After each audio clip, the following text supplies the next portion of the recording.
ለምጥ ይታከማል ብዬ ስናገር ሰዎች ብዙውን ጊዜ ውሸቴን ነው የሚመስላቸው። አይፈረድባቸውም። ለነገሩ ብዙ ሕክምና ሊሆን ይችላል ባህላዊ ነገር ብዙ ጊዜ ብዙ ነገር ሞክረው እንደፈለጉት አይነት ለውጥ ሳያገኙ ሲቀሩ ይህ ነገር ሕክምና የለውም ብለው ወደ መደምደሙ ይደርሳሉ። ለምሳሌ አንዷ ፎሎወሬ ለምጥ ላይ ከዚህ በፊት በሰራሁት ቪዲዮ አይታ ይሄ ነገር ውሸት ነው፣ አይታከምም፣ ለቢዝነሳችሁ ነው እንደዛ ብላ ኮሜንት ጽፋልኛለች። ያው ምን እንደታከመች በእርግጠኝነት ባላቅም ያው የለምጥ ህክምና እንደፈለግነው አይነት ለውጥ ላናይባቸው የምንችልባቸው ሁኔታዎች አሉ። አንደኛ የመጀመሪያው ግን ብዙውን ጊዜ ህክምናውን በደንብ በትክክል አለመውሰድ ነው።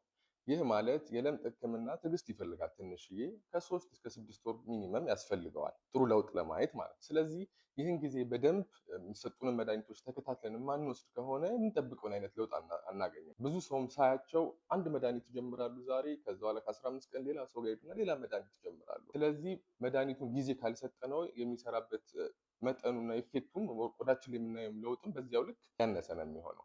ሁለተኛው ደግሞ አንዳንዴ ትንሽ ለየት ያሉ የለምጥ አይነቶች አሉ። ለምሳሌ ከንፈር ላይ ሲወጣ፣ ፀጉራችንን ሲያጠቃ፣ አንዳንዴ የእጅና የእግር መዳፍ ላይ ሲወጣ ለምጥ እንደምንፈልገው አይነት በህክምናው ለውጥ ላናይበት እንችላለን። ከዛ ውጭ ያሉት የለምጥ አይነቶች ግን ህክምናችሁን በደንብ ተከታትላችሁ ከወሰዳችሁ ቆዳውን ወደ ድሮ መልኩ የማመሳሰል ሂደት በህክምናው ማግኘት ይቻላል። ስለሆነም የለምጥ በሽታ ተጠቂ ከሆናችሁ ጊዜው ሳይሄድ ሳይስፋፋ ቶሎ ህክምናውን በመጀመር ጥሩ ለውጥ ማየት ትችላላችሁ። የለምጥ በሽታ ተጠቂ ከሆናችሁ የቆዳ ሐኪም ጋር ታይታችሁ ተገቢውን ህክምና በማግኘት ቆዳውን ወደ ድሮ መልኩ ለመመለስ የሚደረጉ ህክምናዎችን ደግሞ በደንብ ተከታትለን በመውሰድ ጥሩ መፍትሄ ልናገኝ እንችላለን። አመሰግናለሁ።